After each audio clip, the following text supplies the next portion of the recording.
Hello दोस्तों, आप सभी का हमारे एजुकेशन संग्राम इलेक्ट्रीशियन चैनल में आप सभी का स्वागत है। दोस्तों, आपका यह क्वेश्चन इलेक्ट्रीशियन, इलेक्ट्रिकल, इलेक्ट्रॉनिक से क्वेश्चन है। यह मिक्स क्वेश्चन है, कम्पिटेटिव एग्जाम के लिए आपके लिए क्वेश्चन है। दोस्तों, आपका यह question UPPCL TG two, UPRVNL TG two, ITI electrician MCQ question. दोस्तों यह क्वेश्चन वस्तुनिष्ठ क्वेश्चन है, कम्पिटेटिव एग्जाम के लिए क्वेश्चन है दोस्तों। और इसमें कुछ क्वेश्चन यूपीपीसीएल जेई, यूपीआरवीएनएल जेई के लिए भी क्वेश्चन है। ये दोस्तों क्वेश्चन आपके लिए बेस्ट होने वाले हैं कम्पिटेटिव एग्जाम के लिए। और दोस्तों आपका यह क्वेश्चन न्यू क्वेश्चन है और प्रीवियस ईयर क्वेश्चन है। और दोस्तों आप हमारे चैनल को अपने दोस्तों को भी शेयर कर दीजिए, आप भी चैनल को सब्सक्राइब कर लीजिए। दोस्तों चैनल को लाइक भी कर देंगे। यहाँ पर देखिए क्वेश्चन क्या कह रहा है। क्वेश्चन दोस्तों हिंदी और इंग्लिश दोनों में है, और कहीं भी कंफ्यूजन हो रहा है तो इंग्लिश में और हिंदी दोनों में हम दोनों में देखने वाले हैं। और दोस्तों यहाँ पर देखिए क्वेश्चन क्या कह रहा है। एक जनरेटर में योक और ध्रुव के, दोस्तों एक जनरेटर है, इसमें योक और ध्रुव के मध्य से जो चुंबकीय सर्किट कैसे पूरा होता है दोस्तों, आर्मेचर कोर। ऑप्शन बी आपका इसमें राइट आंसर है। आर्मेचर कोर से ये दोस्तों ये जो माध्यम से जो चुंबकीय सर्किट है ये आर्मेचर कोर से पूरा हो जाएगा। ऑप्शन बी आपका इसमें राइट आंसर है। आपका नेक्स्ट क्वेश्चन है, यहां पर देखिए दोस्तों डीसी शंट जनरेटर में लोड बढ़ने पर टर्मिनल वोल्टेज कम क्यों हो जाता है। दोस्तों डीसी शंट जनरेटर है, इसमें जब लोड बढ़ने पर इसकी जो टर्मिनल वोल्टेज है कम क्यों हो जाता है। दोस्तों इसमें जो आर्मेचर प्रतिक्रिया प्रभाव के कारण, ऑप्शन है आपका इसमें राइट आंसर है। दोस्तों आर्मेचर प्रतिक्रिया प्रभाव के कारण इसमें जो लोड बढ़ने पर इसकी जो टर्मिनल वोल्टेज कम क्यों हो जाता है, आर्मेचर प्रतिक्रिया प्रभाव के कारण। ऑप्शन है आपका इसमें राइट आंसर है। आपका नेक्स्ट क्वेश्चन है, यहां पर देखिए दोस्तों लंबी दूरी की, ये दोस्तों कंपिटेटिव एग्जाम के लिए आपके लिए बेस्ट क्वेश्चन है। जितने भी क्वेश्चन आपके लिए आए हुए हैं ये दोस्तों प्लेलिस्ट में पड़े हुए हैं, चैनल में पड़े हुए हैं। ये दोस्तों आप सभी का चैनल है। दोस्तों आप हमारे चैनल को अपने दोस्तों को भी जरूर से शेयर करिएगा और आप भी चैनल को सब्सक्राइब करिएगा। दोस्तों मैं कंपिटेटिव एग्जाम के लिए क्वेश्चन आपके लिए लाता रहूंगा, जितने भी टाइप से क्वेश्चन आपके लिए बनते हैं। और यहाँ पर देखिए दोस्तों लंबी दूरी की जो वितरण लाइनों के लिए किस प्रकार के डीसी जनरेटर का उपयोग किया जाता है। दोस्तों लंबी दूरी की जो वितरण लाइन है, किस प्रकार के डीसी जनरेटर का उपयोग किया जाता है। दोस्तों इसमें संचयी यौगिक जनरेटर है। इससे क्या होता है दोस्तों, ऑप्शन डी आपका इसमें राइट आंसर है। इसमें डीसी जनरेटर में उपयोग किया जाता है संचयी यौगिक जनरेटर लंबी दूरी वितरण लाइन के लिए। ऑप्शन डी आपका इसमें राइट आंसर है। आपका नेक्स्ट क्वेश्चन है, अब यहां पर देखिए दोस्तों डीसी जनरेटर में इंसुलेशन प्रतिरोध को बेहतर बनाने के लिए किस विधि का उपयोग किया जाता है। ये दोस्तों रख रखाव के दौरान मशीन में जो गर्म हवा देना। ऑप्शन डी आपका इसमें राइट आंसर है। दोस्तों रख रखाव के दौरान मशीन में गर्म हवा देना। ऑप्शन डी आपका इसमें राइट आंसर है। आपका नेक्स्ट क्वेश्चन है, यहां पर देखिए दोस्तों अवशिष्ट चुंबकत्व के प्रभाव में किस प्रकार का डीसी जनरेटर काम करता है। अवशिष्ट चुंबकत्व है दोस्तों, इसमें दोस्तों चुंबकत्व के जो अभाव में किस प्रकार का जो डीसी जनरेटर है काम करता है। दोस्तों इसमें से क्या होगा, अलग से उत्तेजित जनरेटर। ऑप्शन डी आपका इसमें राइट आंसर है। अभाव में किस प्रकार के डीसी जनरेटर काम करता है, अलग से उत्तेजित जनरेटर। इसमें अवशिष्ट चुंबकत्व के अभाव में अलग से उत्तेजित जनरेटर को दोस्तों जनरेटर में काम ये करता है। ऑप्शन डी आपका इसमें राइट आंसर है। आपका नेक्स्ट क्वेश्चन है, अब यहां पर देखिए दोस्तों क्वेश्चन ये आर्क मतलब क्या होता है दोस्तों, चिंगारी आग मतलब दोस्तों चिंगारी आग का रूप पकड़ लेता है, उसी को जो चिंगारी है उसी को आर्क बोलते हैं। आर्क वेंडिंग के लिए किस प्रकार के डीसी जनरेटर का उपयोग किया जाता है। किस प्रकार के डीसी जनरेटर का उपयोग किया जाता है। ये दोस्तों विभेदक यौगिक जनरेटर। ऑप्शन सी आपका इसमें राइट आंसर है, विभेदक यौगिक जनरेटर। आपका नेक्स्ट क्वेश्चन है, दोस्तों यहां पर देखिए डीसी जनरेटर में तरंग बाइंडिंग की विशेषता क्या है। डीसी जनरेटर है, इसमें दोस्तों तरंग जो बाइंडिंग है इसकी विशेषता क्या है, कम धारा उच्च वोल्टेज। ऑप्शन सी आपका इसमें राइट आंसर है, कम धारा उच्च वोल्टेज इसकी विशेषता डीसी जनरेटर तरंग बाइंडिंग का। ऑप्शन सी आपका इसमें राइट आंसर है। आपका नेक्स्ट क्वेश्चन है। अब इस क्वेश्चन में देखिए दोस्तों क्या कर रहा है, ये फिगर आप देखिए, ये फिगर आप देखिए, ये जो सॉरी दोस्तों, जो जो ये चित्र बना हुआ है, ये फिगर जो बना हुआ है, इसको आप देखिए। इसमें कह क्या रहा है, डीसी जनरेटर में कम्यूटेटर संयोजक में, ये डीसी जनरेटर है, इसमें कम्यूटेटर संयोजन में प्रयुक्त जो प्रतिरोध तार का उद्देश्य क्या है। जो इसमें प्रयुक्त, ये रहा प्रतिरोध, ये प्रतिरोध है, इसमें जो प्रयुक्त तार जुड़ा हुआ है, इसमें जो प्रयुक्त हुआ है, इसका उद्देश्य क्या है। इसमें दोस्तों धारा दिशा का आसानी से पलटना, पलटना मतलब डायरेक्शन विपरीत करना, धारा दिशा का आसानी से पलटना। ऑप्शन डी आपका इसमें राइट आंसर है। इंग्लिश में देख लेते हैं दोस्तों, smooth reversal of current direction. Reversal, sorry दोस्तों, रिवर्सल जो होता है दोस्तों, मतलब ये दोबारा होने के लिए होता है। ऑप्शन डी आपका इसमें राइट आंसर है। आपका नेक्स्ट क्वेश्चन है। यहां पर देखिए दोस्तों, डीसी जनरेटर में ठोस पोल शू का उपयोग क्यों किया जाता है। डीसी जनरेटर है, इसमें जो पोल, दोस्तों क्वेश्चन आ चुके हैं पिछले वीडियो में, क्वेश्चन आपके लिए आ गए हैं ये क्वेश्चन, और यहाँ पर पूछ रहा है कि इसका उपयोग क्यों किया जाता है डीसी जनरेटर में। ये ठोस जो पोल शू है, इसका उपयोग क्यों किया जाता है दोस्तों, ये चुंबकीय पथ के जो रिलेक्टेंस को कम करने के लिए। ऑप्शन डी आपका इसमें राइट आंसर है।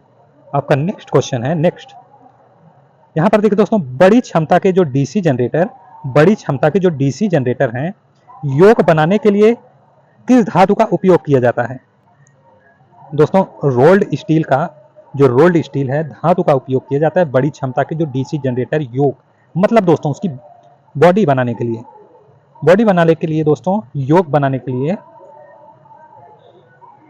किस धातु का उपयोग किया जाता है दोस्तों, रोल्ड स्टील। ऑप्शन डी आपका इसमें राइट आंसर है। आपका नेक्स्ट क्वेश्चन है। यहां पर देखिए दोस्तों, डीसी जनरेटर में स्प्लिट रिंग्स का क्या कार्य है। इसमें अब स्प्लिट रिंग बताना है दोस्तों, इसका कार्य क्या है दोस्तों। एक दिशा में आउटपुट बनाता है।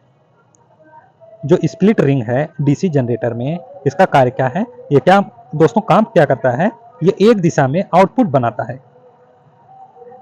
एक दिशा में आउटपुट बनाता है। ऑप्शन बी आपका इसमें राइट आंसर है। आपका नेक्स्ट क्वेश्चन है। अब यहां पर देखिए दोस्तों, डीसी जनरेटर में किस प्रकार का वोल्टेज, डीसी जनरेटर में किस प्रकार का वोल्टेज गतिशील रूप से प्रेरित होता है, प्रेरित होता है किसमें, गतिशील रूप में दोस्तों। ये क्या होता है, प्रत्यावर्ती वोल्टेज। ऑप्शन सी प्रत्यावर्ती मतलब दोस्तों alternator voltage, alternating voltage. Option C आपका इसमें राइट आंसर है। आपका नेक्स्ट क्वेश्चन है। अब ये फिगर देखिए दोस्तों, यहाँ पर यक्स से प्रदर्शित किया गया है। अब इसमें दोस्तों यक्स के रूप में चिन्हित स्लॉट का उद्देश्य क्या है। अब इसमें आपको उद्देश्य बताना है कि इसमें उद्देश्य क्या है। इसका उद्देश्य यह है दोस्तों, ये कुंजी तरीका ठीक करने के लिए है, ये कुंजी तरीका ठीक करने के लिए है। ऑप्शन है आपका इसमें राइट आंसर है। इस फिगर में जो यक्स से दर्शाया गया है, ये फिगर, इसका कार्य दोस्तों कुंजी तरीका ठीक करने के लिए होता है। ऑप्शन है आपका इसमें राइट आंसर है। आपका नेक्स्ट क्वेश्चन है। यहां पर देखिए दोस्तों, डीसी जनरेटर में फील्ड कॉइल का उद्देश्य क्या है दोस्तों। डीसी जनरेटर है, इसमें फील्ड कॉइल का उद्देश्य बताना है कि इसका उद्देश्य क्या है। ये दोस्तों क्या होता है, इसमें कुंडली फ्लक्स का निर्माण, कुंडली फ्लक्स का निर्माण करने के लिए ध्रुवों को चुंबकित करना, कुंडली फ्लक्स का निर्माण करने के लिए ध्रुवों को चुंबकित करना। ऑप्शन सी आपका राइट आंसर है दोस्तों। कॉइल, ये डीसी जनरेटर में जो कॉइल का उद्देश्य पूछ रहा है दोस्तों, ये कुंडली फ्लक्स का जो निर्माण होता है कुंडली फ्लक्स का, तो इसमें जो ध्रुवों की क्या होता है, चुंबकित करना होता है। ऑप्शन सी आपका इसमें राइट आंसर है। आपका नेक्स्ट क्वेश्चन है। यहां पर देखिए दोस्तों, बड़े डीसी जनरेटर मशीनों हैं कि पोल कोर बनाने के लिए, इसमें आप कोर पूछ लिया है दोस्तों, वहां पर उसकी बॉडी योग पूछा था। अब यहाँ पर इसकी जो पोल डीसी, जो बड़े डीसी जनरेटर हैं, इसमें जो मशीन है पोल कोर को बनाने के लिए, अब दोस्तों इसमें कोर है, आप ये ध्यान दीजिएगा, वहां पर योग था, यहाँ इसमें डीसी जनरेटर में जो बड़े मशीन बनाने के लिए इसमें क्या होता है कि कि कोर बनाने के लिए किस धातु का उपयोग किया जाता है? दोस्तों इसमें ढलवा इस्पात, कास्ट स्टील का उपयोग किया जाता है। दोस्तों ढलवा इस्पात, ऑप्शन सी आपका इसमें राइट आंसर है, ऑप्शन सी। आपका नेक्स्ट क्वेश्चन है, यहां पर देखिए दोस्तों, क्यों पोल कोर स्टापिंग डीसी जनरेटर में पटलित करते हैं? स्टाम्पिंग दोस्तों, ये क्यों पोल कोर को स्टाम्पिंग डीसी जनरेटर में पटलित करते हैं, इसको आपको बताना है। इसको इसलिए पटलित करते हैं दोस्तों, इसकी जो भंवर धारा क्या होता है कि कम करने के लिए, भंवर धारा हानि को कम करने के लिए। ऑप्शन डी आपका इसमें राइट आंसर है दोस्तों, ऑप्शन डी। आपका नेक्स्ट क्वेश्चन है, अब यहां पर देखिए दोस्तों, इलेक्ट्रोप्लेटिंग प्रक्रिया के लिए किस प्रकार के डीसी जनरेटर का उपयोग किया जाता है? दोस्तों ये शंट जनरेटर जो इलेक्ट्रोप्लेटिंग प्रक्रिया के लिए किस प्रकार के डीसी जनरेटर का उपयोग किया जाता है?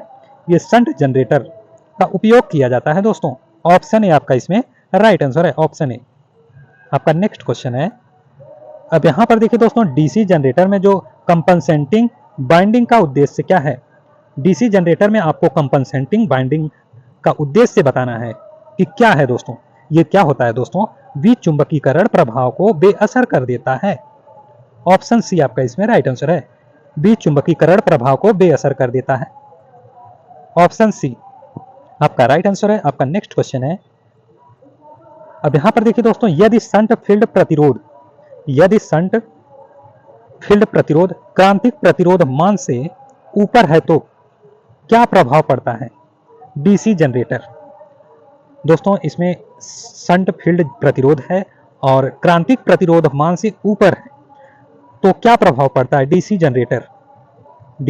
जनरेटर दोस्तों, इसमें प्रभाव पड़ता है, जनरेटर वोल्टेज बनाने में विफल रहता है। ऑप्शन सी आपका इसमें राइट आंसर है, ऑप्शन सी। आपका नेक्स्ट क्वेश्चन है,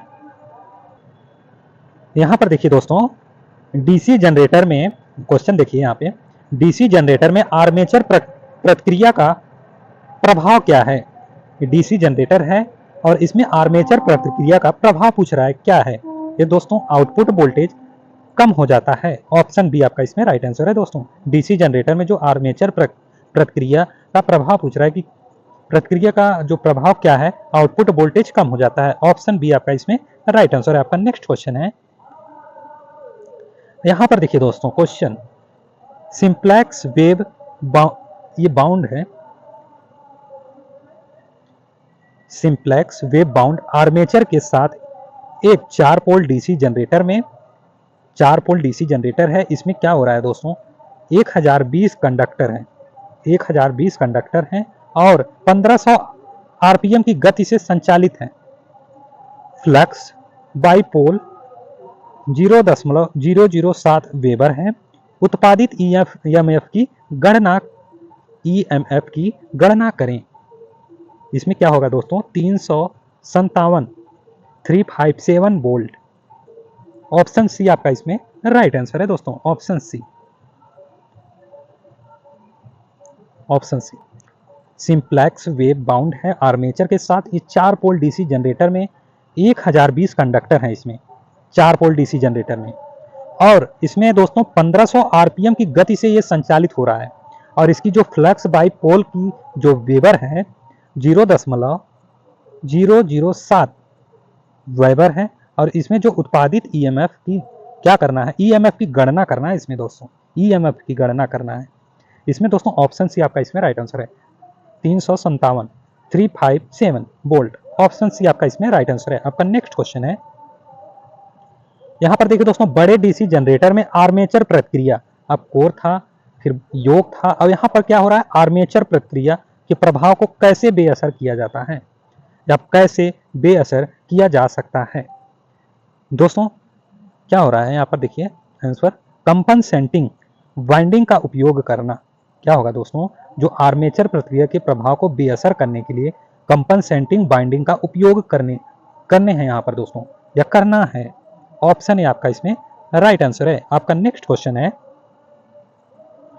यहाँ पर देखिए दोस्तों, डीसी जनरेटर में क्या प्रभाव होता है, डीसी जनरेटर में क्या प्रभाव होता है अगर इसे लंबे समय तक बंद रखा जाए। लंबे समय तक बंद रखने पे दोस्तों डीसी जनरेटर पर क्या प्रभाव पड़ेगा। इसमें दोस्तों अपने क्या होता है, इसमें अवशिष्ट चुंबकत्व क्या होता है कि खो देता है।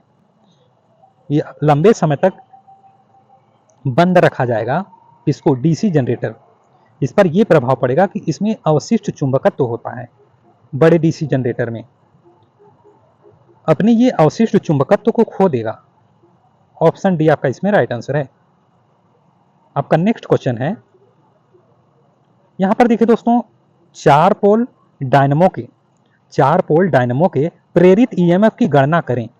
इसमें डायनमो को प्रेरित कर रहा है और इसमें ईएमएफ की गणना करना है, और क्या है, 1000 आरपीएम, लैप बाउंड और कंडक्टरों की कुल संख्या 600, और फ्लक्स और पोल क्या है, 0.064 वेबर है। तो इसमें क्या करना है, प्रेरित ईएमएफ की ही गणना करना है इसमें भी। तो इसमें क्या होगा इसका आंसर दोस्तों, 640 वोल्ट दोस्तों, 640। ऑप्शन डी आपका इसमें राइट आंसर है दोस्तों, ऑप्शन डी 640 वोल्ट। आपका नेक्स्ट क्वेश्चन है, यदि मुख्य क्षेत्र का प्रभाव डीसी जनरेटर में विकृत हो जाए। दोस्तों यदि मुख्य क्षेत्र का जो प्रभाव है डीसी जनरेटर में विकृत हो जाए तो प्रेरित ईएमएफ पर क्या प्रभाव पड़ता है। प्रेरित ईएमएफ पर क्या प्रभाव पड़ता है दोस्तों, प्रेरित ईएमएफ घटता है।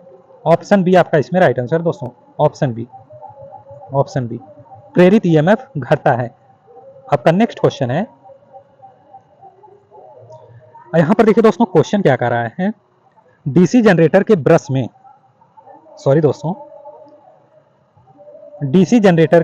में भारी स्पार्किंग के कारण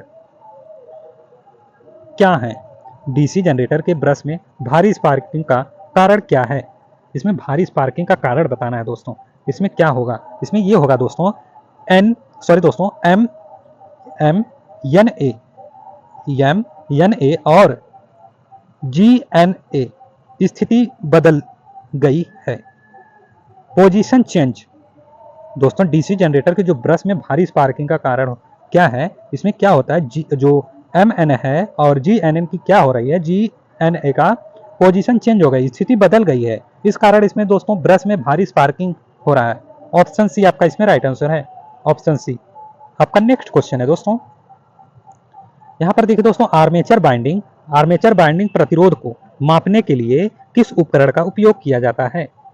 आर्मेचर बाइंडिंग को दोस्तों, इसमें प्रतिरोध है आर्मेचर बाइंडिंग में, इसको मापने के लिए किस उपकरण का उपयोग किया जाता है।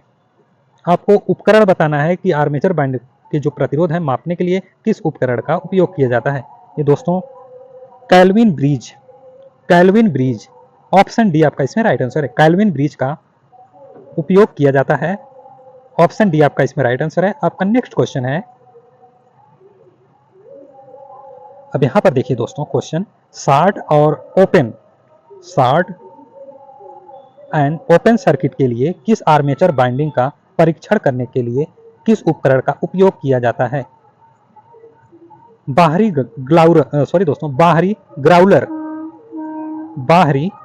ग्राउलर का उपयोग किया जाता है। शॉर्ट और ओपन सर्किट के लिए जो आर्मेचर है, इसकी जो बाइंडिंग है, इसका परीक्षण करने के लिए किस उपकरण का उपयोग किया जाता है, बाहरी ग्राउलर का उपयोग किया जाता है दोस्तों। ऑप्शन सी आपका इसमें राइट आंसर है। आपका नेक्स्ट क्वेश्चन है, अब यहाँ पर देखिए दोस्तों, इस फिगर को देखिए, यहाँ पर डीसी सप्लाई हो रहा है, यहाँ L- है, L+ है, ये D1 है और ये D2 है, यहाँ पर A1 है, यहाँ पर A2, और यहाँ पर हो क्या रहा है दोस्तों, डीसी मोटर की जो गति है, नियंत्रण विधि का क्या नाम है। डीसी मोटर को नियंत्रित करना है, इसमें इस विधि का नाम बताना है कि इस विधि का नाम क्या है। इस विधि का नाम है दोस्तों आर्मेचर डाइवर्टर विधि। ऑप्शन डी आपका इसमें राइट आंसर है, राइट आंसर ऑप्शन डी है दोस्तों, आर्मेचर डाइवर्टर विधि है। ये जो फिगर आपको दिखाई दे रहा है, इस फिगर को आप देखेंगे, ये क्या है, आर्मेचर डाउटर विधि है, सॉरी दोस्तों डाइवर्टर विधि है। ऑप्शन डी आपका इसमें राइट आंसर है। आपका नेक्स्ट क्वेश्चन है, यहां पर देखिए दोस्तों, डीसी फील्ड कॉइल के लिए डीसी फील्ड कॉइल के लिए किस बाइंडिंग तार का उपयोग किया जाता है? डीसी फील्ड कॉइल के लिए किस बाइंडिंग तार का उपयोग किया जाता है? दोस्तों इसमें सुपर इनिमल्ड तांबे के तार। डीसी फील्ड कॉइल की जो बाइंडिंग का तार होता है उपयोग किया जाता है कौन सा? सुपर इनिमल्ड तांबे का तार। ऑप्शन है आपका इसमें राइट आंसर है। आपका नेक्स्ट क्वेश्चन है, यहां पर देखिए दोस्तों, डीसी मोटर की गति की गणना करने के लिए, दोस्तों डीसी मोटर, यहां पर मोटर की गणना हो रहा है, गणना करने के लिए किस सूत्र का उपयोग किया जाता है? किस सूत्र का उपयोग किया जाता है? दोस्तों n इक्वल टू क्या होगा? n equal to E B by, इस प्रतीक का नाम हमें दोस्तों याद नहीं आ रहा है। ये प्रतीक आपका, दोस्तों मैं इस प्रतीक का नाम बता दूंगा, n equal to E B by, ये आप इस प्रतीक का नाम हमें याद नहीं आ रहा है, मैं बता दूंगा। ऑप्शन है आपका इसमें ये राइट आंसर है, ये ऑप्शन है आपका इसमें राइट आंसर है, n equal to E B by, और ये प्रतीक का नाम जो हो, ऑप्शन है आपका इसमें राइट आंसर है। आपका नेक्स्ट क्वेश्चन है, यहाँ पर देखिए दोस्तों, 4 पोल डीसी मोटर की आर्मेचर में डुप्लेक्स लैप बाइंडिंग में कितने समानांतर रास्ते हैं? कितने? दोस्तों ये 4 पोल डीसी मोटर है और जो आर्मेचर है इसमें डुप्लेक्स लैप बाइंडिंग में कितने समानांतर रास्ते पूछ रहा है कि है? इसमें 2 रास्ते हैं दोस्तों, 2 रास्ते। ऑप्शन है आपका इसमें राइट आंसर, ऑप्शन है 2 रास्ते। आपका नेक्स्ट क्वेश्चन है, यहाँ पर देखिए दोस्तों, आपका क्वेश्चन, डीसी मोटर में आर्मेचर के घूमने की दिशा कौन सा नियम निर्धारित करता है? आर्मेचर जो है दोस्तों, ये डीसी मोटर में आर्मेचर के घूमने की दिशा कौन सा नियम निर्धारित करता है? दोस्तों क्वेश्चन, जितने भी क्वेश्चन आए हुए हैं, इंटरव्यू भी क्वेश्चन है इसमें, इंटरव्यू का क्वेश्चन है, यूपीपीसीएल जेई का, यूपी आर्मी जेई का भी एडवांस क्वेश्चन है दोस्तों। ऐसे क्वेश्चन कॉम्पिटेटिव एग्जाम के लिए पूछे जाएंगे और आप पढ़े रहेंगे लेकिन आपको याद नहीं आएगा, आपको ध्यान नहीं होगा। लेकिन दोस्तों ऐसे क्वेश्चन पढ़ेंगे और प्रैक्टिस करेंगे दोस्तों, आपको ध्यान भी रहेगा और आप क्वेश्चन को हल करके आएंगे। यहाँ पर देखिए दोस्तों, डीसी मोटर में आर्मेचर के घूमने की दिशा कौन सा नियम निर्धारित करता है? अब दोस्तों ये तो दोस्तों आप सोचे भी नहीं होंगे कि डीसी मोटर में आर्मेचर जो अंदर की जो पार्ट होती है दोस्तों, बाइंडिंग होती है, उसमें लगी होती हैं सारी चीज़ें, और इसमें इसको घुमाने की जो दिशा है, इसमें उस पार्ट में अंदर आर्मेचर की नियम निर्धारित करता है कौन सा? फ्लेमिंग के बाएं हाथ का नियम, फ्लेमिंग के बाएं हाथ का नियम निर्धारित कर रहा है दोस्तों, आर्मेचर को घुमाने में ये नियम निर्धारित कर रहा है, घुमाने की दिशा आर्मेचर को डीसी जनरेटर में, सॉरी दोस्तों डीसी मोटर में, ध्यान दीजिएगा, सॉरी डीसी मोटर में है और आर्मेचर को घुमा रहा है।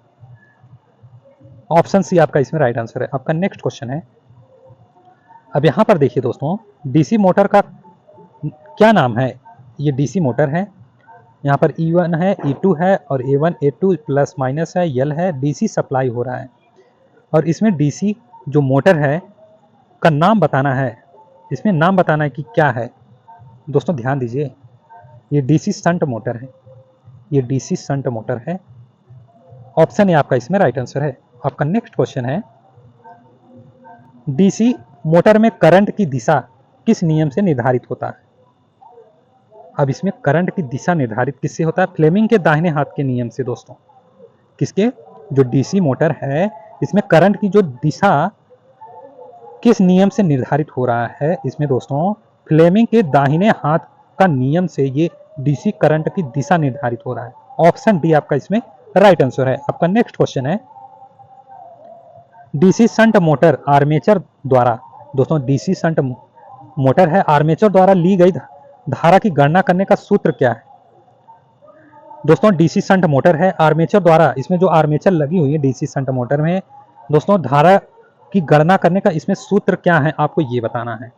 इसमें आपका सूत्र है दोस्तों IA है, ये ध्यान दीजिएगा। ऑप्शन सी आपका इसमें राइट आंसर है। ऑप्शन सी IA है, इक्वल टू है, ध्यान दीजिएगा दोस्तों, ये इक्वल टू है, IA equal to V minus EB by RA है।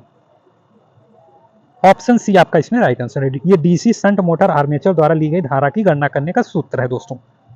आपका नेक्स्ट क्वेश्चन है, डीसी मोटर में फ्लक्स की दिशा की पहचान करने के लिए कौन सा नियम लागू किया जाता है? डीसी मोटर में फ्लक्स की दिशा की पहचान करने के लिए, फ्लक्स की दिशा को दोस्तों, डीसी मोटर में फ्लक्स की दिशा को, और वो भी किसमें, डीसी मोटर में, डीसी मोटर में फ्लक्स की दिशा की पहचान करने के लिए कौन सा नियम लागू किया जाता है? दोस्तों ये फ्लेमिंग के बाएं हाथ का नियम का दोस्तों क्या होगा, फ्लेमिंग के बाएं हाथ का नियम लागू किया जाता है।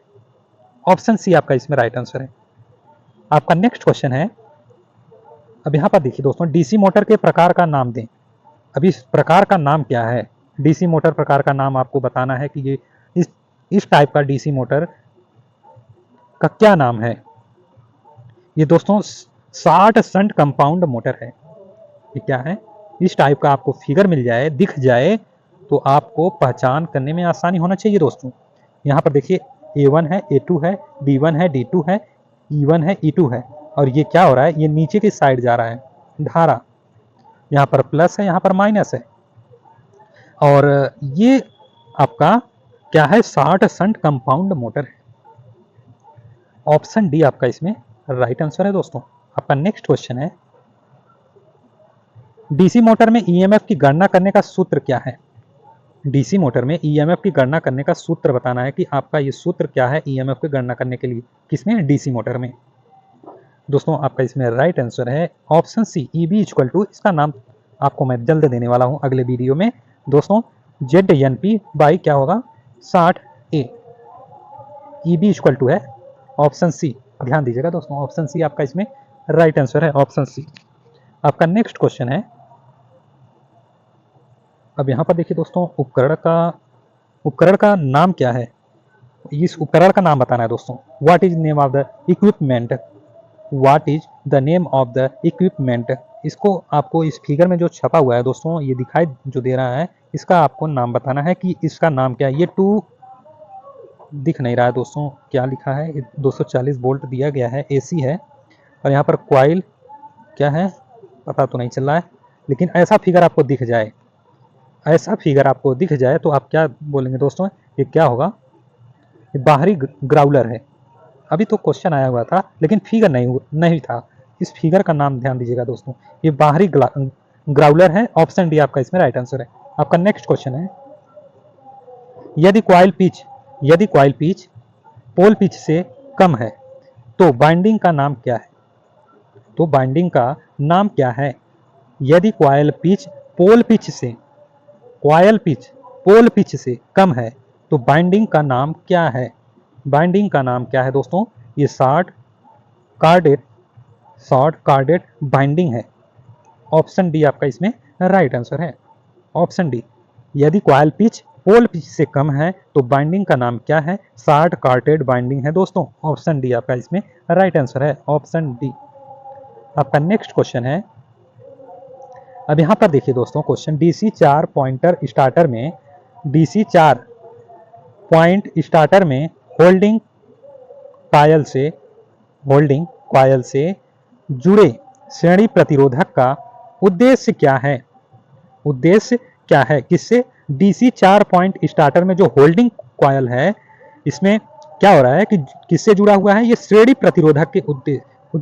प्रतिरोधक का उद्देश्य इसमें बताना है कि क्या है। इसमें होल्डिंग कुंडली में करंट को सीमित करें, प्रतिरोध का उद्देश्य क्या है दोस्तों, श्रेणी प्रतिरोध जो प्रतिरोधक है, इसमें उद्देश्य क्या है, होल्डिंग जो कुंडली है इसमें क्या होगा, करंट को सीमित करें। ऑप्शन ए आपका इसमें राइट आंसर है, ऑप्शन ए। आपका नेक्स्ट क्वेश्चन है, अब दोस्तों इसमें आप देखिए डीसी सीरीज मोटर में, क्वेश्चन देखिए, डीसी सीरीज मोटर में किस गति नियंत्रण विधि का उपयोग इलेक्ट्रिकल ट्रेन के लिए किया जाता है।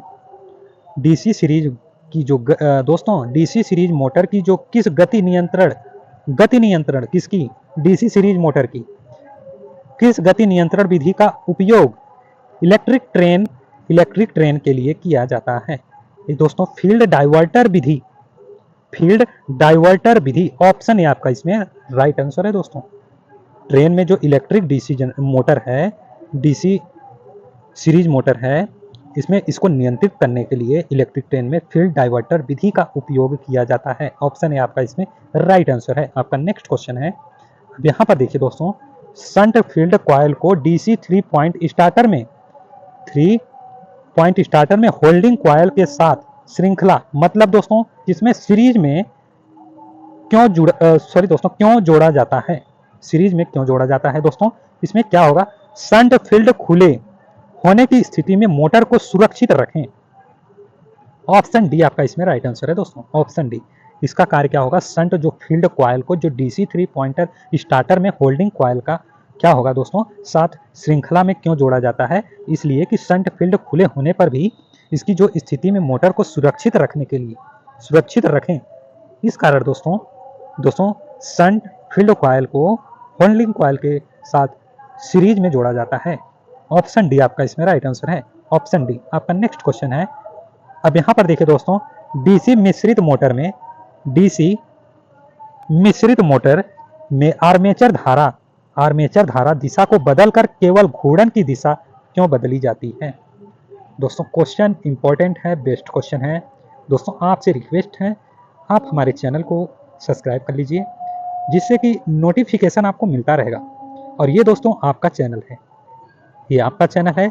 यहाँ पर आपके लिए जितने भी टाइप से क्वेश्चन बने हुए हैं, क्वेश्चन आ रहे हैं, न्यू क्वेश्चन और previous year question, mix question, और दोस्तों ये बेस्ट क्वेश्चन है आपके लिए, ये बेस्ट क्वेश्चन है। और यहाँ पर क्वेश्चन देखिए कि क्वेश्चन अब क्या कह रहा है कि डीसी मिश्रित मोटर में, यह मिश्रित मोटर है किसका, डीसी का, में आर्मेचर जो धारा है दिशा को बदलकर किसका, आर्मेचर धारा को दिशा बदलकर केवल घूर्णन की दिशा क्यों बदल दी जाती है? क्यों बदल दी जाती है?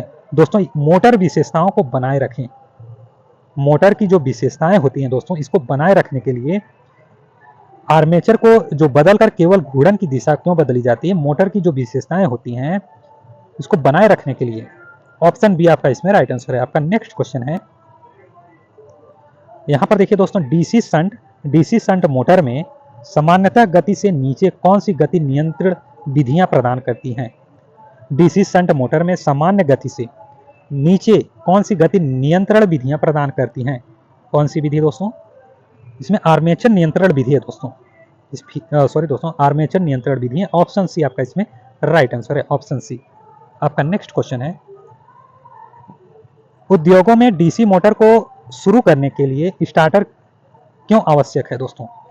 उद्योग में जहां कंपनी होती है, उद्योग में कंपनियों में जो डीसी मोटर को शुरू करने के लिए स्टार्टर क्यों आवश्यक है? इसमें क्या होगा दोस्तों, आर्मेचर करंट को कम करें। ऑप्शन बी आपका इसमें राइट आंसर है दोस्तों, आर्मेचर करंट को कम करें। इसलिए उद्योगों में डीसी मोटर को शुरू करने के लिए स्टार्टर की आवश्यकता होती है, आर्मेचर जो करंट होगी इसको कम करने के लिए। ऑप्शन बी आपका इसमें राइट आंसर है। आपका नेक्स्ट क्वेश्चन है, यहाँ पर देखिए दोस्तों, कौन सी कुचालक सामग्री श्रेणी बी के कुचालक की हैं? इसमें आपको ये बताना है कि कौन सी कुचालक सामग्री है कि श्रेणी बी के कुचालक की हैं। इस चारों ऑप्शन में आपको ये बताना है कि श्रेणी बी के सामग्री का कुचालक है। ऑप्शन सी फाइबर ग्लास दोस्तों, ऑप्शन सी आपका इसमें राइट आंसर है, ऑप्शन सी। आपका नेक्स्ट क्वेश्चन है, अब यहाँ पर देखिए दोस्तों, श्रेणी एफ इंसुलेशन का श्रेणी एफ इंसुलेशन तापमान क्या है? श्रेणी एफ के इंसुलेशन का तापमान क्या है दोस्तों? किसका? श्रेणी एफ का। इसमें दोस्तों 155 डिग्री सेल्सियस है, 155 डिग्री सेल्सियस किसका? श्रेणी एफ का इंसुलेशन तापमान। ऑप्शन डी आपका इसमें राइट आंसर है, ऑप्शन डी। आपका नेक्स्ट क्वेश्चन है, यहां पर देखिए दोस्तों, निरंतर गति ड्राइव के लिए किस प्रकार की डीसी मोटर का उपयोग किया जाता है? डीसी शंट मोटर निरंतर जो गति होती है दोस्तों, ड्राइव मतलब चलाने के लिए दोस्तों, चलाने के लिए किस प्रकार की डीसी मोटर का उपयोग किया जाता है? DC shunt motor. Option B आपका इसमें राइट आंसर है दोस्तों, ऑप्शन बी। और दोस्तों जो पिछला क्वेश्चन आपका था वीडियो में, 9वां क्वेश्चन, अब यहाँ से आपको ध्यान देना है। और इस क्वेश्चन में जो यहाँ से आपको आने वाले हैं, इस जो वीडियो आपका ये क्वेश्चन आज का है, तो दोस्तों इससे कुछ रिलेटेड क्वेश्चन भी इसमें है, और जो नवा क्वेश्चन था उसके लिए भी दोस्तों आपका यहाँ पर इसी में सॉल्यूशन है, और आपको ध्यान देना है कि क्या हो सकता है। आपको कमेंट बॉक्स में भी कमेंट करना है, और यहाँ पर ध्यान दीजिए क्या हो रहा है। कंपाउंड बाउंड जनरेटर में ध्यान दीजिएगा दोस्तों, कंपाउंड बाउंड जनरेटर में प्रत्येक पोल पर फील्ड बाइंडिंग प्रत्येक पोल पर फील्ड बाइंडिंग के 2 सेट होते हैं। दोस्तों प्रत्येक पोल पर फील्ड बाइंडिंग के 2 सेट होते हैं। उनमें से एक मोटे जो तार के कुछ मोड़ों के साथ श्रृंखला में जुड़ा होता है, और दूसरा आर्मेचर बाइंडिंग के साथ महीन तार में कई मोड़ों के साथ समानांतर में जुड़ा होता है। दोस्तों ये क्वेश्चन कॉम्पिटिटिव एग्जाम के लिए क्वेश्चन तो है ही, और आपकी नॉलेज को बढ़ा देगा, और ये इंटरव्यू भी क्वेश्चन आ सकते हैं दोस्तों, इंटरव्यू में क्वेश्चन पूछ सकते हैं। और यहाँ पर देखिए दोस्तों, दूसरे शब्दों में वह जनरेटर जिसमें शंट और श्रृंखला दोनों क्षेत्र होते हैं उसे यौगिक बाउंड जनरेटर कहा जाता है। अब यहाँ पर देखिए दोस्तों, यौगिक बाउंड जनरेटर किसे कहा जाता है? वह जनरेटर जिसमें शंट और श्रृंखला दोनों क्षेत्र होते हैं। ध्यान दीजिएगा दोस्तों, शंट और श्रृंखला दोनों क्षेत्र होते हैं, वो क्या होगा? यौगिक बाउंड जनरेटर कहा जाता है। अब आगे है आपका, यहाँ पर इतना आप ध्यान दीजिए। अब आगे क्या कह रहा है? यदि श्रृंखला बाइंडिंग द्वारा उत्पादित चुंबकीय फ्लक्स और शंट बाइंडिंग द्वारा उत्पादित फ्लक्स, यहाँ पर चुंबकीय फ्लक्स और यहाँ पर बाइंडिंग द्वारा उत्पादित फ्लक्स किससे? शंट बाइंडिंग, और यहाँ पर चुंबकीय फ्लक्स शंट बाइंडिंग है, द्वारा उत्पादित फ्लक्स की सहायता करता है, तो मशीन को संचयी मिश्रित कहा जाता है। दोस्तों आपको क्वेश्चन यहाँ पर एक मिल गया, किसे संचयी मिश्रित कहा जाता है? क्या कहा जाता है? संचयी मिश्रित जनरेटर। यदि श्रृंखला क्षेत्र फ्लक्स शंट, ध्यान दीजिएगा दोस्तों, यदि श्रृंखला क्षेत्र फ्लक्स शंट क्षेत्र फ्लक्स का विरोध करता है, श्रृंखला क्षेत्र फ्लक्स शंट क्षेत्र फ्लक्स का विरोध करता है, तो मशीन को विभेदक रूप से मिश्रित कहा जाता है। दोस्तों आप यहाँ पर देख लीजिए, आप पढ़ लीजिए। अब मैं आगे बढ़ता हूँ। यह 2 तरीके से जुड़ा हुआ है। अब ये क्या होगा दोस्तों? ये 2 तरीकों से जुड़ा हुआ है।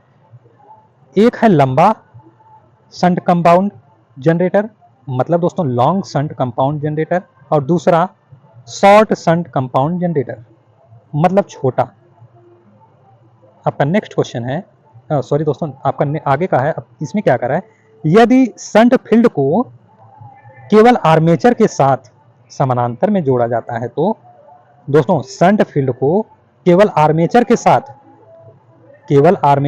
समानांतर में जोड़ा जाता है, तो मशीन को शॉर्ट कंपाउंड जनरेटर कहा जाता है, मतलब शॉर्ट कंपाउंड जनरेटर कहा जाता है। और लॉन्ग शंट कंपाउंड जनरेटर में शंट फील्ड को आर्मेचर के साथ श्रृंखला में जोड़ा जाता है, दोस्तों सीरीज में जोड़ा जाता है, और उसको जो शॉर्ट कंपाउंड जनरेटर है उसको पैरेलल में जोड़ा जाता है, और इसको श्रृंखला को सीरीज में जोड़ा जाता है।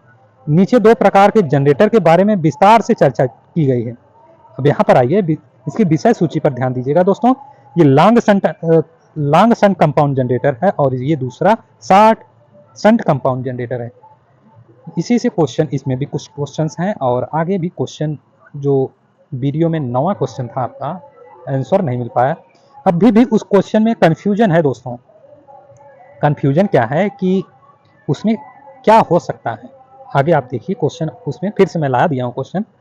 अब यहाँ पर इसको आप देखिए, long shunt compound bound generator, long shunt compound bound generator, लंबे शंट बाउंड जनरेटर में शंट फील्ड बाइंडिंग आर्मेचर और सीरीज फील्ड बाइंड जनरेटर दोनों समानांतर होती है, और लंबे शंट बाउंड जनरेटर का कनेक्शन यहाँ पर देखिए दोस्तों कैसे कैसे किया गया है।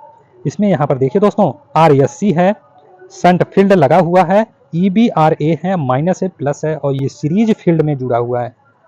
ये सीरीज फील्ड में जुड़ा है, IA यहाँ पर है, और यहाँ पर लोड दिया जा रहा है, और यहाँ पर ISH है, धारा है, ये इस साइड जा रहा है, और IL इस साइड जा रहा है।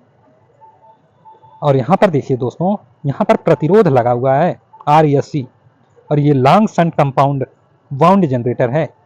Long shunt compound wound generator है ये दोस्तों, लॉन्ग है।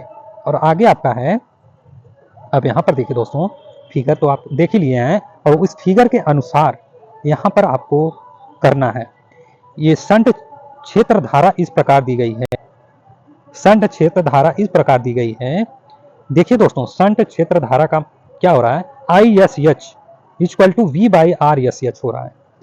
और श्रेणी क्षेत्र धारा यहाँ पर देखेंगे दोस्तों, ISE equal to IA equal to IL plus ISH हो रहा है। श्रेणी धारा, ये श्रेणी धारा है दोस्तों, ये शंट क्षेत्र धारा, ये श्रेणी क्षेत्र धारा है दोस्तों। और यहाँ पर देखिए दोस्तों, टर्मिनल वोल्टेज इस प्रकार दिया गया है। टर्मिनल वोल्टेज का धारा यहाँ, सॉरी दोस्तों, टर्मिनल वोल्टेज पर क्या हो रहा है यहाँ पर आपको देखना है। V इक्वल टू EG है माइनस IA RA, फिर माइनस में है दोस्तों, फिर ISE है RSE है, equal to EG minus IA कोष्टक में RA प्लस RSE हो रहा है। किस पे, टर्मिनल वोल्टेज पर। आपका आगे है अब यहाँ पर देखिए दोस्तों, यदि ब्रश संपर्क ड्रॉप को शामिल किया जाता है, इसमें दोस्तों ब्रश का जो संपर्क है इसको भी ड्रॉप को शामिल किया जाता है, तो टर्मिनल वोल्टेज समीकरण इस प्रकार दिखाएगा। V equal to EG minus IA कोष्टक में RA प्लस RSC है माइनस 2VB है। और पावर डेवलपर क्या हो रहा है दोस्तों, यहाँ पर पावर डेवलप हो रहा है और यहाँ पावर आउटपुट हो रहा है। पावर डेवलपर क्या हो रहा है, EG IA हो रहा है, और पावर आउटपुट क्या हो रहा है, VIL हो रहा है, VIL पावर आउटपुट हो रहा है। अब आगे दोस्तों, ये क्या था आपका, लॉन्ग शंट वाउंड जनरेटर था। आपका आगे अब यहाँ पर देखिए दोस्तों, ये शॉर्ट शंट यौगिक वाउंड जनरेटर है, और यहाँ से आपका शुरू हो रहा है। अब यहाँ पर देखेंगे, short shunt compound wound generator में शंट फील्ड वाइंडिंग केवल आर्मेचर वाइंडिंग के साथ समानांतर में जुड़ी होती हैं, और शॉर्ट शंट वाउंड जनरेटर का कनेक्शन आरेख नीचे दिया गया है। अब यहाँ पर देखिए दोस्तों, ये श्रेणी क्षेत्र धारा है, और इसमें क्या हो रहा है, ISE इक्वल टू IL हो रहा है। अब आपका आगे है, अब यहाँ पर देखिए दोस्तों, ये फिगर आप देखिए यहाँ पर, इसलिए मैं क्वेश्चन इसलिए लाया हूँ कि आपको यहाँ से नॉलेज बहुत बूस्ट करने के लिए मिलेगा, और आपका नवा भी क्वेश्चन आराम से सॉल्व हो जाने वाला है। और शंट क्षेत्र धारा इस प्रकार दी गई है। अब यहाँ पर देखिए दोस्तों, ISH equal to V plus IL RSC by RSH equal to EG minus IA RA by RSH है। और यहाँ पर देखिए दोस्तों, IA equal to ISH, sorry दोस्तों, IL प्लस ISH है। और ये रहा आपका फिगर। यहाँ पर देखिए दोस्तों, कोई प्रतिरोध नहीं, प्रतिरोध कहाँ लगा हुआ है, यहाँ पर लगा हुआ है, ये सीरीज फील्ड में लगा हुआ है। RSE है, RSH है, ISE है, और IL है, और यहाँ पर देखिए शंट फील्ड लगा हुआ है, और RSH से यहाँ पर प्रदर्शित किया गया है। ये लघु शंट यौगिक वाउंड जनरेटर है, यहाँ पर लोड हो रहा है। और यहाँ पर देखिए धारा, कुछ धाराएं इस साइड जा रहे हैं और कुछ धाराएं इस साइड आ रहे हैं। ये दोस्तों ध्यान दीजिएगा फिगर पर, दोनों फिगर पर गौर करिएगा और ध्यान दीजिएगा। इन पे कंफ्यूजन होगा तो क्वेश्चन आपका रॉन्ग भी हो सकता है। आपका आगे है, अब यहाँ पर देखिए दोस्तों, टर्मिनल वोल्टेज इस प्रकार दिया गया है। Terminal voltage V equal to EG minus IA RA minus IL RSC है। और ब्रश जो संपर्क जो ड्रॉप को शामिल किया गया है, तो टर्मिनल वोल्टेज समीकरण इसका इस टाइप से है। इसमें ड्रॉप हो रहा है, मतलब दोस्तों क्षति हो रही है ब्रश में। V क्या हो रहा है, V equal to EG minus sorry दोस्तों, IA RA minus IL RSC minus 2VB हो रहा है। ये अलग है दोस्तों, देखिए सारा डिफरेंट हो रहा है यहाँ पर। इसमें लघु यौगिक बाउंड जनरेटर में पावर डेवलपर क्या हो रहा है दोस्तों, EG IA, और यहाँ पावर आउट क्या हो रहा है, VIL हो रहा है। अब आपका आगे है, इस प्रकार के डीसी जनरेटर में क्षेत्र शंट के साथ साथ श्रृंखला वाइंडिंग द्वारा भी उत्पादित किया जाता है। शंट क्षेत्र श्रृंखला क्षेत्र की तुलना में अधिक मजबूती होता है। यदि श्रृंखला वाइंडिंग द्वारा उत्पादित चुंबकीय प्रभाव शंट क्षेत्र वाइंडिंग द्वारा उत्पादित प्रभाव की सहायता करता है, तो जनरेटर को संचयी रूप से मिश्रित वाउंड जनरेटर कहा जाता है। यदि श्रेणी क्षेत्र फ्लक्स शंट क्षेत्र फ्लक्स का विरोध करता है तो जनरेटर को विभेदक रूप में संयोजित कहा जाता है। यहाँ पर दोस्तों सारी चीज़ें एक एक डिफाइन किया गया है दोस्तों, कब क्या किसको कैसे कहा जाता है और सारी चीज़ें आपको यहाँ पर मिल रहा है दोस्तों। अब यहाँ पर इस फिगर को आप देखिए, ये देखिए ये कम्युलेटिव कंपाउंड जनरेटर है और यहाँ पर ये जो हो रहा है दोस्तों बाइंडिंग हुई है, ये शंट है और ये 5SH है, 5SC है और सीरीज में है। इस फिगर को हम क्यों लाए हैं आपको दिखाने के लिए, क्योंकि आप इसको समझें और इसको आप तो जरूर समझें। इसी से आपका ये 9 का क्वेश्चन जुड़ा हुआ है और कंफ्यूजन उत्पन्न कर रहा है। शंट फील्ड और सीरीज फील्ड, ये शंट एंड सीरीज फील्ड दोनों हैं इसमें। आपका आगे है, अब इस फिगर को आप देखिए, ये फील्ड वाइंडिंग है। इस फील्ड वाइंडिंग को आप देखेंगे, the field winding is also called as exciting winding. इसको आप पढ़ेंगे दोस्तों, इसको आप देखेंगे। आपका नेक्स्ट है, यहाँ पर देखिए दोस्तों, शंट जनरेटर है, सीरीज जनरेटर है, कंपाउंड जनरेटर है। ये तीन जनरेटर हैं यहाँ पर, और यहाँ पर देखेंगे इसको। और आपका इस क्वेश्चन में यहाँ पर देखिए, क्वेश्चन फिर से देखिए, यहाँ पर देखिए दोस्तों, अब इसमें आप कैसे डिफाइन कर पाएंगे कौन सा है। जनरेटर फील्ड का नाम क्या है, डीसी जो जनरेटर है इसका फील्ड का नाम बताना है। ये लघु शंट यौगिक जनरेटर है, लॉन्ग शंट कंपाउंड जनरेटर है दोस्तों, कि संचयी यौगिक जनरेटर है, ये विभेदक यौगिक जनरेटर है, क्या है। ऐसा फिगर आपको मिल गया तो क्या करेंगे, यहाँ पर आइए,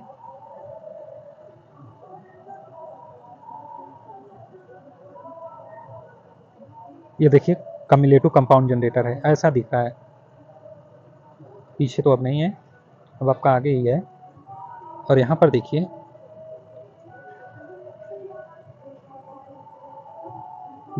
क्या है दोस्तों, ये मैं तो आपको सारी चीज़ दिखा दिया हूँ।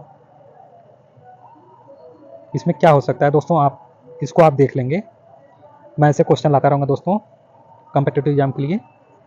ये तो विभेदक नहीं हो सकता दोस्तों, विभेदक तो रॉन्ग है यहाँ पर। और कम्युलेटिव कंपाउंड जनरेटर, संचयी यौगिक जनरेटर दोस्तों, जो थ्योरी आया हुआ था उसके अनुसार तो हमें नहीं लग रहा है ये है दोस्तों। इस दोनों में आप ध्यान दीजिएगा, ये दोनों में से कोई एक है, ध्यान दीजिएगा, इस दोनों में से कोई एक आंसर है आपका, नहीं तो ये दोनों मिक्स होंगे। जब मिक्स हो जाएंगे दोस्तों कम्युलेटिव कंपाउंड जनरेटर हो जाएगा, ये समझ लीजिएगा। इसमें से दोनों में से कोई एक होगा, इसको आप देखेंगे। मैं कॉम्पिटिटिव एग्जाम के लिए क्वेश्चन मैं लाता रहूँगा दोस्तों आप हमारे चैनल को अपने दोस्तों को भी शेयर कर दीजिए, आप भी चैनल को सब्सक्राइब कर लेंगे दोस्तों, चैनल को लाइक भी कर देंगे। मैं ऐसे क्वेश्चन लाता रहूँगा कॉम्पिटिटिव एग्जाम के लिए। धन्यवाद।